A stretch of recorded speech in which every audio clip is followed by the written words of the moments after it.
하나님 말씀 보시겠습니다. 로마서 14장 7절에서 13절까지 보겠습니다. 로마서 14장입니다. 로마서 14장 7절에서 13절까지 로마서 14장 7절로 13절, 우리 길지 않으니까 한번 합독을 하셔도 될 것 같습니다. 7절에서 13절까지 다 같이 합독하겠습니다. 우리 중에 누구든지 자기를 위하여 사는 자가 없고 자기를 위하여 죽는 자도 없도다. 우리가 살아도 주를 위하여 살고 죽어도 주를 위하여 죽나니 그러므로 사나 죽으나 우리가 주의 것이로다. 이를 위하여 그리스도께서 죽었다가 다시 살아나셨으니 곧 죽은 자와 산 자의 주가 되려 하심이라. 내가 어찌하여 내 형제를 비판하느냐? 어찌하여 내 형제를 업신 여기느냐? 우리가 다 하나님의 심판대 앞에 서리라. 기록되었을 때 주께서 이르시되 내가 살았노니 모든 무릎이 내게 꿇을 것이요 모든 혀가 하나님께 자백하리라 하였느니라. 이러므로 우리 각 사람이 자기 일을 하나님께 직고하리라. 그런즉 우리가 다시는 서로 비판하지 말고 도리어 부딪힐 것이나 거칠 것을 형제 앞에 두지 아니하도록 주의하라. 내가 주 예수 안에서 알고 확신하노니 무엇이든지 스스로 속된 것이 없으되 다만 속되게 여기는 그 사람에게는 속되니라. 아멘. 한 절을 더 읽었네요. 오늘 말씀의 주제가 조금 우리에게 무거울 수도 있지만 너무 어제 오늘 하나님께서 제 마음에 이 말씀이 굉장히 와서 깊게 마음속에 왔기 때문에 오늘 이 말씀을 함께 나눠야 되겠다 해서 오늘 말씀을 준비했습니다. 제목은 하나님의 심판대 앞에서. 하나님의 심판대 앞에서. 여러분, 우리가 다 하나님의 심판대 앞에 서게 될 것을 아시지요? 성경이 분명히 오늘 본문에도 10절 하반절을 보면 그렇게 말하고 있잖아요.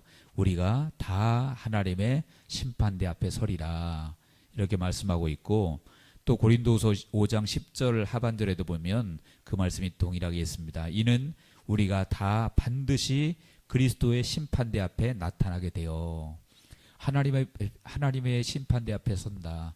또 그리스도의 심판대 앞에 우리가 서게 될 것이다 라고 말하고 있습니다. 예수님도 마태복음 25장 31절에 보니까 그렇게 말씀하셨어요. 인자가 자기 영광으로 모든 천사와 함께 올 때에 자기 영광의 보좌에 앉으리니 모든 민족을 그 앞에 모으고 각각 구분하기를 목자가 양과 염소를 구분하는 것 같이 하여 양은 그 오른편에 염소는 왼편에 두리라. 주님이 오실 때에 심판의 보좌를 펼치신다는 말씀이죠. 그래서 여러분, 이것이 그냥 그런가 보다 하고 지나갈 수 있는 문제가 아니라는 거죠. 너무나 엄중한 말씀이라는 거예요. 그래서 이 말씀을 하나님의 심판대 앞에 서야 된다는 사실을 우리는 늘 마음속에 엄중하게 마음속에 담고 살아야 된다라는 거죠. 그래서 바울이 그렇게 디모데에게, 그의 제자였던 영적 아들이요 제자였던 디모데에게 편지를 썼는데, 디모데후서 4장 1절에 보니까 그렇게 말합니다. 하나님 앞과 살아있는 자와 죽은 자를 심판하실 그리스도 예수 앞에서 그가 나타나실 것과 그의 나라를 두고 엄히 명하노니 이랬거든요. 무엇을 두고 명한다고 했습니까? 하나님 앞과 살아있는 자와 죽은 자를 심판하실 그리스도 예수 앞에서, 하나님의 심판, 그리스도의 심판 앞에서 내가 너에게 엄히 명한다 이렇게 말씀하고 있어요. 그러니까 여러분들, 그 하나님의 심판대 앞에 선다는 사실을 우리가 엄중하게 마음속에 늘 새기고 살아야 된다는 거예요. 그렇게 살면 함부로 살 수는 없게 되겠죠. 하나님의 심판대 앞에 선다는 사실을 우리가 기억하고 살면 아무렇게나 살 수는 없다라는 거예요. 여러분, 그러면 심판대 앞에 섰을 때 하나님이 딱 보좌에 앉아 계시고 우리가 그 심판대 앞에 설 때에 하나님께서 뭐라고 말씀하실까요? 우리에게 무슨 말씀하실까요? 그런 생각 해보셨습니까? 저는 어제 이제 양문교회 박원자 권사님 어머님께서 소천하셔서 저녁에 제가 저희 아내하고 좀 다녀왔어요.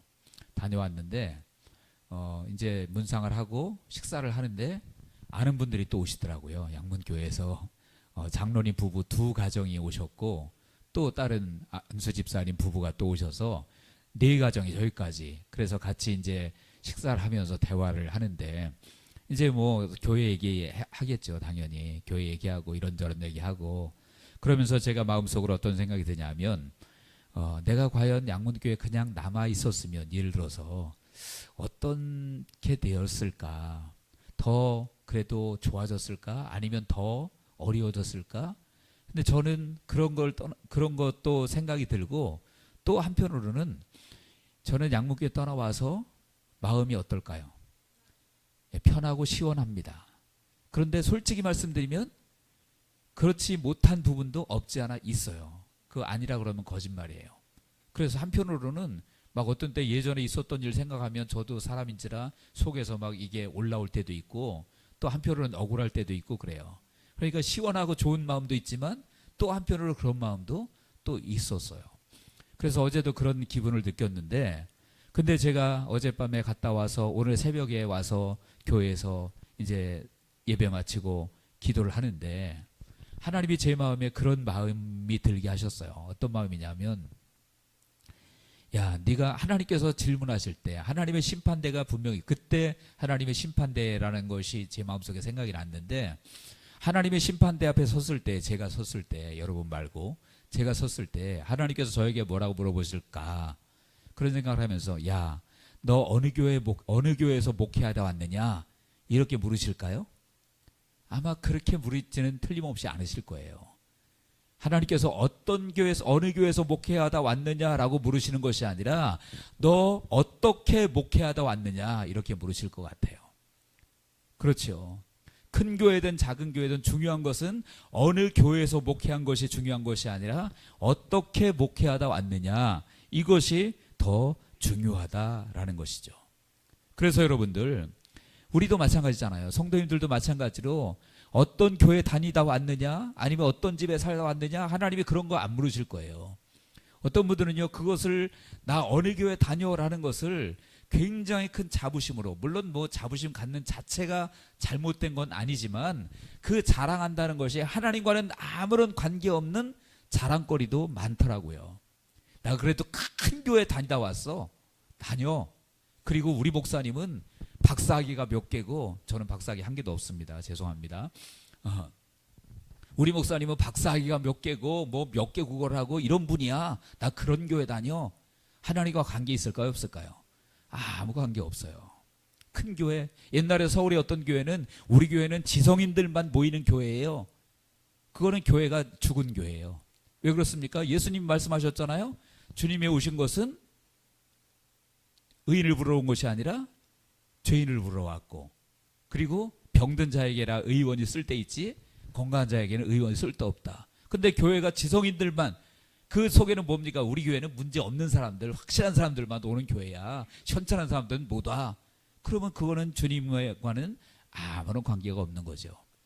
그래서 우리가 하나님의 심판대 앞에서 정말로 어떤 외적인 자랑을 하는 그런 것을 가지고 나 이런 데 다녔고 이렇게 했고 하나님께서 그런 거 아무 관심 없고 묻지도 따지지도 않는다는 거예요. 하나님께서 말씀하실 것은 네가 어떻게 살다 왔느냐 그것을 물으실 거예요. 그래서 여러분들 그렇게 물으시고 나서 우리가 하나님이 질문하시면 숨길 수 있을까요? 하나님이 우리에게 질문하시면요 전혀 우리는 숨길 수 없어요. 있는 그대로 이실직고 할 수밖에 없어요. 하나님 앞에서는. 세상 법정에서는요 거짓말도 하고 그것이 어떤 때는 또 통하기도 하고 온갖 수를 쓸 수 있을지 몰라도 하나님 앞에서는 절대 거짓말 할 수도 없고 통하지도 않는다라는 거예요. 오늘 본문 11절 12절에 보니까 그렇게 말씀하고 있죠. 기록되었을 때 주께서 이르시되 내가 살았노니 모든 무릎이 내게 꿇을 것이요 모든 혀가 하나님께 자백하리라 하였느니라. 이러므로 우리 각 사람이 자기 일을 하나님께 직고하리라. 그러니까 자기가 살아온 모습을 하나님 앞에 직고할 수밖에 없다는 거예요. 이실직고할 수밖에 없다는 거죠. 결코 하나님 앞에서 거짓말할 수가 없다라는 거예요. 히브리서 4장 13절에도 그런 말씀이 있습니다. 지으신 것이 하나도 그 앞에 나타나지 않음이 없고 우리의 결산을 받으실 이의 눈앞에 만물이 벌거벗은 것 같이 드러나느니라. 하나님 앞에서는요, 속일 수가 없는 거예요. 뭘로 가릴 수가 없는 거예요. 옷으로 가릴 수도 없고요. 있는 그대로 다 드러날 수밖에 없다라는 것이죠. 하나님의 심판대 앞에서는 누구도 숨길 수 없어요. 겉으로 아무리 아닌 것처럼 그렇게 살았어도, 그래서 사람은 세상에서 속이고 살았는지 몰라도 하나님 앞에서는 그 무엇도 속일 수가 없다라는 거예요. 여러분들, 그 하나님 앞에, 하나님의 심판대 앞에 우리가 설 날이 있고, 그리고 그 심판대 앞에서 하나님께서 우리에게 물으실 내용이 있다라는 거죠. 그리고 우리가 그 물으실 내용에 대해서 거짓말할 수도 없고 있는 그대로 대답을 해야 되는데, 그 대답이 하나님으로부터 칭찬을 받을 수도 있고 꾸중으로 올 수도 있고 그럴 수 있다는 거예요. 저와 여러분들은 하나님 앞에 갔을 때, 하나님의 심판대 앞에 섰을 때 잘했다 칭찬받기를 주의 이름으로 축원합니다. 그래서 오늘 이제 하나님께서, 제가 예상 문제를 성경에서 하나님의 심판대 앞에 섰을 때 하나님께서 우리에게 어떤 질문하실 것인가, 세 가지를 한번 같이 나눠보고자 합니다. 첫 번째는요, 하나님께서 우리에게 물으실 것이 무엇이냐 하면, 내가 사랑하다 왔느냐라고 물으실 것 같아요. 사랑하다 왔느냐. 자, 오늘 본문에 보세요. 본문에 보니까 9절과 10절에 그렇게 말씀했죠. 이를 위하여 그리스도께서 죽었다가 다시 살아나셨으니 곧 죽은 자와 산 자의 주가 되려 하심이라. 내가 어찌하여 내 형제를 비판하느냐? 어찌하여 내 형제를 업신여기느냐? 우리가 다 하나님의 심판대 앞에 서리라. 하나님의 심판대 앞에 서리라. 그 앞에 뭐라 그랬습니까? 내가 어찌하여 내 형제를 비판하느냐 그랬잖아요. 그러니까 하나님 물으실 게 뭐예요? 내가 사랑하다 왔느냐? 그거 물으신다는 거예요. 사랑하다 왔느냐? 여러분, 사랑한다는 것은요, 그냥 입에 발린 것이 아니라 실제로 사람을, 형제를, 자매를 사랑하는 것이 곧 누구를 사랑하는 건지 아세요? 그것이 곧 하나님을 사랑하는 거예요. 그러니까 말로는 하나님을 사랑한다고 하면서 형제를 미워하고 정죄하고 비난하고 비판하고, 이것은 하나님을 사랑하는 것이 아니라는 거예요. 주님 뭐라고 말씀하십니까? 요한일서 4장 20절에 보니까 분명히 말씀하고 있어요. 누구든지 하나님을 사랑하노라 하고 그 형제를 미워하면 이는 거짓말하는 자니, 보는 바 그 형제를 사랑하지 아니하는 자는 보지 못하는 바 하나님을 사랑할 수 없느니라. 하나님을 사랑하지 않는데 어떻게 하나님을 믿는다고 말할 수 있죠? 하나님을 사랑하지 않는 사람은 하나님이 주인이 아닌 거예요. 그것은 하나님을 믿는 것이 아니라는 거죠. 근데 이웃을, 형제를, 자매를 사랑하지 않고 비판하고 업신여기고, 그것은 그 사람을 사랑하지 않는 것일 뿐만 아니라 누구를 사랑하지 않는 거라고 했습니까? 하나님을 사랑하지 않는 거다라고 했습니다. 그리고 마태복음 25장 45절에도 그랬습니다. 이에 임금이 대답하여 이르시되 내가 진실로 너희에게 이르노니 이 지극히 작은 자 하나에게 하지 아니한 것이 곧 내게 하지 아니한 것이 가시라 그랬어요. 그러니까 작은 자에게 하지 않은 것이 누구에게 하지 않은 거라고요? 하나님께 하지 않은 거라고 주님 말씀하십니다. 그러니까 주님께서 우리가 무엇을 물으셔요? 하나님을 사랑한다 라고 말하면서 이웃을 사랑하지 않는 거, 하나님 앞에 거짓말이에요. 그렇게 대답할 수가 없어요. 아버지 앞에서는. 세상에서는 뭔가 못된 짓 하면서도 나 하나님 사랑해 이렇게 말하는 사람들이 많아요. 근데 하나님 앞에서 그렇게 대답할 수 없다는 얘기죠. 또 다른 사람에게 잘못해서 그 사람이 죄를 짓게 만들면 그것은요 곧 주님께 죄를 짓는 거라 그랬어요. 사람에게 죄를 짓는 것일 뿐만 아니라 하나님께 죄를 짓는 것이다 라고 말합니다. 고린도전서 8장 11절 12절에 보니까 그러면 내 지식으로 그 믿음이 약한 자가 멸망하나니 그는 그리스도께서 위하여 죽으신 형제라. 이같이 너희가 형제에게 죄를 지어 그 약한 양심을 상하게 하는 것이 곧 그리스도에게 죄를 짓는 것이니라. 내가 다른 사람을 정죄하고 그 사람을 비판해가지고 그 사람이 잘못되면 그 사람에게만 죄를 짓는 게 아니라 하나님께 죄를 짓는 것이다 라고 이렇게 말씀하고 있다라는 거예요. 여러분, 우리는 숱하게 하나님께 그러면 죄를 짓잖아요. 우리 정죄하고 비난하고 판단하고, 그것이 누구에게 한 거라고요? 하나님께 한 거라고 말씀하고 있습니다. 여러분들이 잘 아실 거예요. 1만 달란트 빚진 자, 또 100데나리온 빚진 자의 비유를 아시잖아요. 우리는 다 하나님 앞에 1만 달란트의 빚을 탕감받는 사람들입니다. 그런데 우리는 100데나리온의 빚진 자를 탕감해 주지 못하고 마음속에 미워하고 정죄하고 비난하고 갚도록 그 사람을 압박하고, 이런 것들이 우리에게 얼마나 많이 있습니까? 여러분, 우리 정말, 저도 마찬가지로 오늘 제가 설교한다 그래서 목사님은 깨끗하고 여러분만 그렇다는 얘기가 아닙니다. 우리는 다 하나님 앞에서 우리의 모습을, 심판대 앞에 섰을 때 하나님의 질문, 내가 사랑하다 않느냐? 라고 물으시면 대답할 수 있어야죠. 주님, 내가 사랑하다 왔습니다. 사랑하다 왔습니다. 그게 하나님을 사랑하는 건데. 근데 우리는 거짓말 참 잘해요. 미워하면서도 하나님 사랑한다 그래요. 사람을 미워하면서도, 못된 짓 골라가면서 하면서도 하나님은 사랑한대. 하나님께서 전혀 인정할 수가 없는 것입니다. 저 여러분들 아버지 앞에서 주님, 내가 사랑하다 왔습니다. 이렇게 대답할 수 있기를 바랍니다.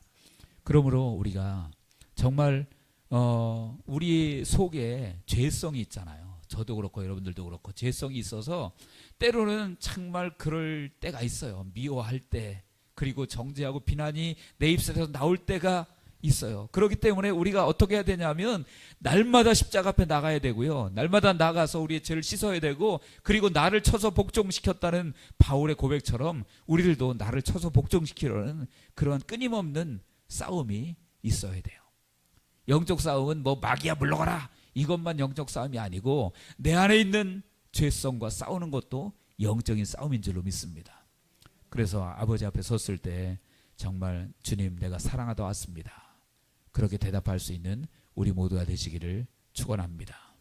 두 번째로 주님이 뭘 질문하실까요? 우리에게 주님이 질문하실 것은 사명 감당하다 왔느냐라고 질문하실 것 같습니다. 사명을 감당하다가 왔느냐. 여러분, 바울은 그렇게 고백합니다. 사도행전 20장 24절에 보니까 나의 달려갈 길과 주 예수께 받은 사명, 곧 하나님의 은혜의 복음을 증언하는 일을 마치려 하면은 나의 생명조차 조금도 귀한 것으로 여기지 아니하노라. 나의 달려갈 길과 주 예수께 받은 사명, 그것을 마치려 하면은 생명조차도 귀한 것으로 여기지 않는다라고 말했어요. 근데 여러분, 사명 감당하는 거, 물론 뭐 쉽게 감당할 때도 있을 수 있겠지만 사실은 사명 감당하다 보면 힘들고 고통스러운 일이 있습니까? 없습니까? 많이 있죠. 환난과 핍박을 당할 때도 많이 있어요.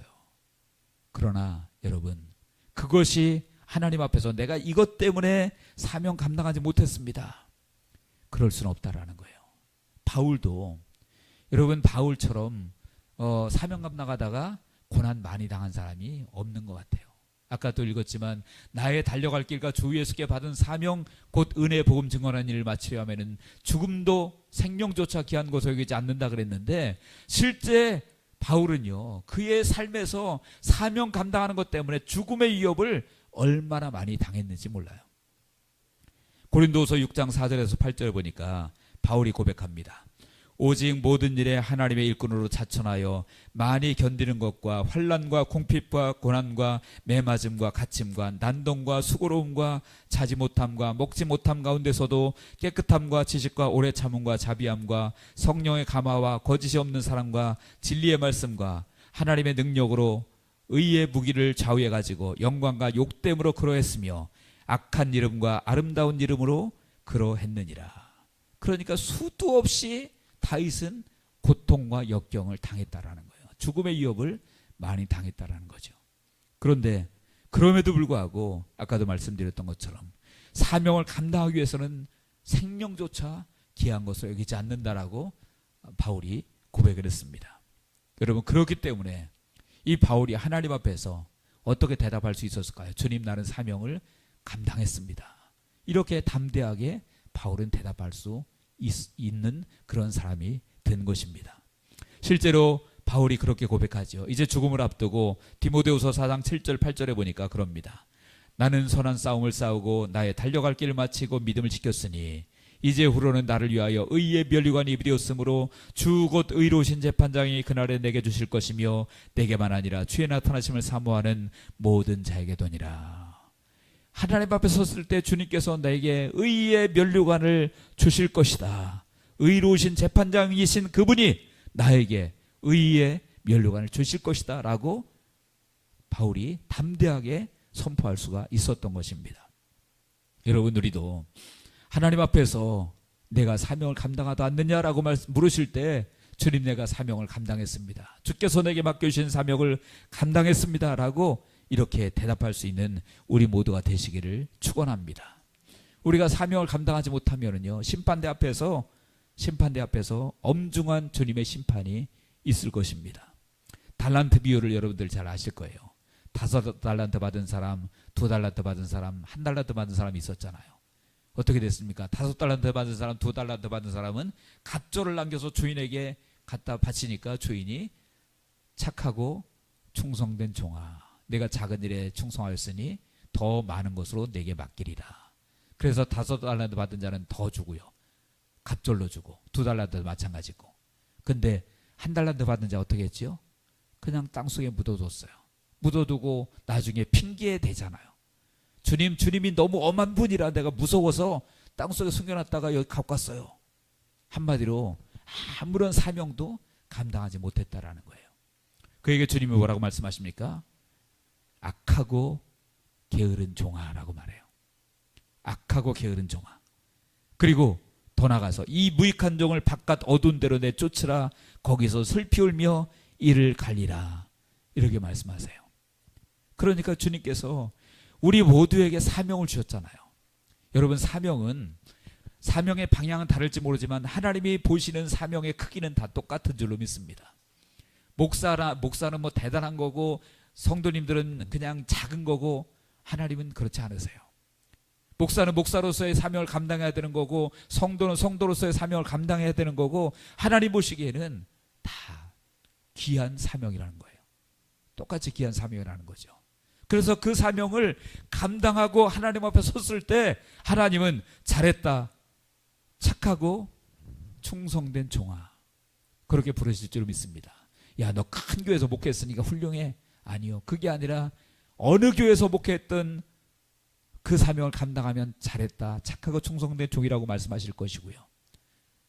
여러분들도 마찬가지로 어느 교회에서 섬겼든지 간에 또 내가 삶 속에서 어떻게 섬겼든지 간에 그것이 남들이 사람이 보기에는 큰 일일 수 있고 작은 일일 수 있을지 모르지만 하나님 보시기에는 큰 일 작은 일이 아니라 그 사명을 감당했느냐 감당하지 못했느냐, 그것이 더 중요하다는 거예요. 저와 여러분들이 하나님 앞에 인정받는 우리 모두가 되시기를 주의 이름으로 축원합니다. 심판대 앞에 섰을 때 반드시 물으실 거예요. 세 번째로 무엇을 물으실까요? 내가 끝까지 믿음을 지켰느냐 물으실 것입니다. 끝까지 믿음을 지켰느냐. 여러분, 믿음을 지키는 것 쉬운 일인 것 같지요. 얼핏 보면 쉬운 일인 것 같아요. 그런데 믿음을 지키는 것이 사실 그렇게 쉬운 일은 아닙니다. 더더욱 말세가 되면 더더욱 믿음을 지키는 것이 쉬운 일이 아니라는 거예요. 여러분, 믿음을 지킨다는 것이 무엇이죠? 믿음을 지킨다는 것은요, 교회 안에서만 믿는 척하는 게 믿음을 지키는 것이 아닙니다. 예수님께서 말씀하시기를 뭐라고 말씀하셨냐면, 내가 사람들 앞에서 나를 시인하면 나도 하늘에 계신 아버지 앞에서 너를 시인할 것이다 라고 말씀하세요. 그게 믿음이에요. 사람들 앞에서. 그때 그 사람들이란 누군지 아십니까? 착한 사람들, 선한 사람들이 아닙니다. 그런 사람들이 아니라 그 앞에 예수님께서 마태복음 24장 이하에 쭉 설교하시는 말씀을 보면은 사람들이 너희를 잡아다가 때리고 죽이고 공회에 끌어갈 것이고 여러 가지 어려움을 줄 것이다. 그 사람들 앞에서 내가 주님을 시인하면 나도 너를 아버지 앞에서 시인할 것이다 라고 말씀하셨어요. 이게 믿음이에요. 그냥 우리끼리 모여가지고 뭐 형제님 자매님 그리고 세상에 나가서는 전혀 안 믿는 것처럼 하는 게 믿음이 아니라는 거죠. 그래서 말세가 되면 더욱더 이제 믿음을 갖기가 쉬운 일이 아니라는 거예요. 마태복음 24장 24절에 거짓 그리스도들과 거짓 선지자들이 일어나 큰 표적과 기사를 보여 할 수만 있으면 택하신 자들도 미혹하리라. 택하신 자들까지도, 믿는 자들까지도 미혹한다고 그랬습니다. 누가복음 18장 18절에도 그러나 인자가 올 때에 세상에서 믿음을 보겠느냐라고 말씀하셨어요. 그러니까 믿음을 잃어버리는 사람들이 너무나도 많다라는 거예요. 그래서 주님께서 우리에게 물으실 때 내가 믿음을 끝까지 지켰느냐, 이것을 물으신다라는 거예요. 바울도 디모데후서 4장 7절에 그렇게 고백합니다. 나는 선한 싸움을 싸우고 나의 달려갈 길을 마치고 믿음을 지켰으니. 여러분, 아까도 말씀드렸지만 바울은요, 정말 온갖 고난과 역경, 죽음의 위협을 수도 없이 당했던 사람이 바울이었어요. 사명 감당은커녕 믿음 지키기도 너무 어려운 상황이었다는 거예요. 그런데 믿음을 지켰고 사명을 감당했습니다. 그러니까 의의 면류관 예비되었다고 담대하게 고백할 수가 있는 거예요. 여러분, 이제 말씀을 정리하겠습니다. 오늘 주제가 너무 무겁죠. 심판 얘기하니까 너무 무거운데, 그런데 분명히 말씀드립니다. 하나님의 심판대 앞에 우리는 다 서야 됩니다. 그때 하나님께서 말씀하실 때 우리가 거짓말할 수 없어요. 변명할 수 없습니다. 하나님 앞에 이실직고 할 수밖에 없는 거예요. 벌거벗은 것처럼 다 드러난다고 말했습니다. 그러면 그때 아버지 앞에서 우리가 대답할 수 있어야 되잖아요. 사랑하다 왔느냐? 사랑하다 왔습니다, 주님. 그 다음에 뭐라 그랬습니까? 사명을 감당하다 왔느냐? 물으실 거예요. 그리고 내가 믿음을 지켰느냐? 여러분, 우리 이삭교회 성도님들은 기쁘고 행복하게 신앙생활하는 것 너무 좋지만, 물론 그것도 너무 귀하지만 중요한 것은 우리가 하나님 앞에 설 날이 반드시 있다는 사실을 기억하시기 바랍니다. 오늘 새벽에 그 마음이 계속, 낮에도 그렇고 하나님 앞에 설 때 정말로 이전에 있었던 일 때문에 마음 쓰이고 그런 거 가지고 언제까지 붙들고 그렇겠느냐. 정말로 하나님 앞에서 설 때, 그때 하나님 앞에서 대답할 것이 있어야 되는데, 여러분, 하나님 앞에 섰을 때 잘했다 칭찬받는 우리가 되었으면 좋겠습니다. 그래서 나중에 천국 가서 이삭교회 성도님들 다 우리가 모였는데 누구 빠져 있으면 어떻게 될까요? 그런 분 한 분도 없기를 축원합니다. 여러분들도 죄가 거기 빠지지 않도록 기도 많이 해주셔야 돼요. 여러분, 많은 사람들이 오해합니다. 뭐냐면, 아니 천국은 믿음으로 간다 그랬는데 뭘 저렇게 그걸 겁먹고 미리 뭐 그래, 믿기만 하면 가는 건데, 믿기만 하면 가는 거 맞아요. 근데 그 믿음이 뭐냐는 거예요. 엉터리 가짜 믿음이 너무나 판을 치고 있습니다. 입으로만 믿는다 하지만 실제로는 안 믿는, 주님을 무시하는, 주님이 주님이 아닌 내가 죄인인, 그러니까 내 주장이 틀리면, 내 주장이 안 먹히면 난리치고, 그 예수님이 주인인가요? 성경 말씀에 분명히 있는데 정말 예수님이 주인이라면 내 마음에 안 들어도 주님의 말씀에 순종을 해야죠. 그게 주님을 믿는 거죠. 하나도 순종 안 하면서 맨날 싸우면서, 그리고 주님 한다고 그게 주님입니까? 아니라는 거죠. 우리가 그래서 믿음이라는 것을 정확히 하셔야 돼요. 그냥 믿는다. 예수님 말씀하셨잖아요. 나더러 주여 주여 하는 자마다 다 천국에 들어갈 것이 아니다. 그러면 목사님, 행위가 있어야 천국 간다는 얘기입니까? 아니요. 그런 말이 아니라 내가 정말 예수님을 주인으로 섬기고 예수님을 사랑한다면 그분 뜻대로 살게 돼 있어요. 살려고 노력하게 돼 있고요. 그리고 그렇게 못 살 때 통회하고 자복할 수 있어야 된다라는 거예요. 여러분, 사람끼리도 사랑한다고 말하면서 맨날 싸웁니까? 그거는 사랑하는 게 아니죠. 진짜 사랑하면 희생하는 거고 섬겨주는 거고 그런 것이죠. 그러니까 참 믿음은 반드시 행함이 따를 수밖에 없다라는 거예요. 야고보서가 그래서 중요하죠. 행함이 없는 믿음은 뭐라 그럽니까? 죽은 믿음이라고 그러잖아요. 죽은 믿음이다. 행함으로 구원받는다, 그런 뜻이 아닙니다. 행함으로 구원받는다는 뜻이 아니라 믿음이 있으면 반드시 그에 따르는 행함이 따라올 수밖에 없다라는 거예요. 근데 많은 사람들이 무시해버려요. 그거는 그냥 난 믿으니까 그냥 구원받았어, 잔소리 하지 마. 성경을 이상하게 알지 마. 막 그래요. 아닙니다. 믿음은 반드시 주님의 말씀에 순종하게 돼 있는 줄로 믿습니다. 그래서 주님의 뜻대로 살 수밖에 없고, 그러니까 사랑하라고 말했으면 정말 믿음 있는 사람이면 사랑할 수 있게 되는 거죠. 또 때로 우리 죄성이 있어서 때로는 미운 감정이 올라올 때도 분명히 있지만, 그러나 그거 그냥 두면 안 된다라는 거예요. 진짜 믿는 사람이라면 다스려야죠. 자기를 다스려야 되고 다시 한번 하나님 앞에 바로 서야 되고요. 그래서 우리 사교회 성도님들 정말 한 분도 빠짐없이 하나님 앞에 설 때에 모두 다 잘했다 칭찬받기를 축원합니다. 요즘에 너무 가짜가 많아요. 세상에 교회 안에 가짜가 너무 많아요. 쭉정이가 너무 많아요. 겉으로 보기에는 알곡같이 보이죠. 쌓아놓으면 똑같아 보이잖아요. 알곡이나 쭉정이나 똑같아 보이잖아요. 그러나 바람 불면 다 드러나는 거죠. 여러분, 심판의 바람이 불 때 날아가지 않으려면 우리가 알곡이 돼야 될 줄로 믿습니다. 모두가 하나님 앞에서 인정받고 쓰임받는, 그리고 마지막에 의의 멸류관 다 같이 받아서 하나님께 영광되고 우리에게 큰 기쁨을 얻을 수 있는 우리 모두가 되시기를 주님의 이름으로 간절히 축원합니다. 기도합니다.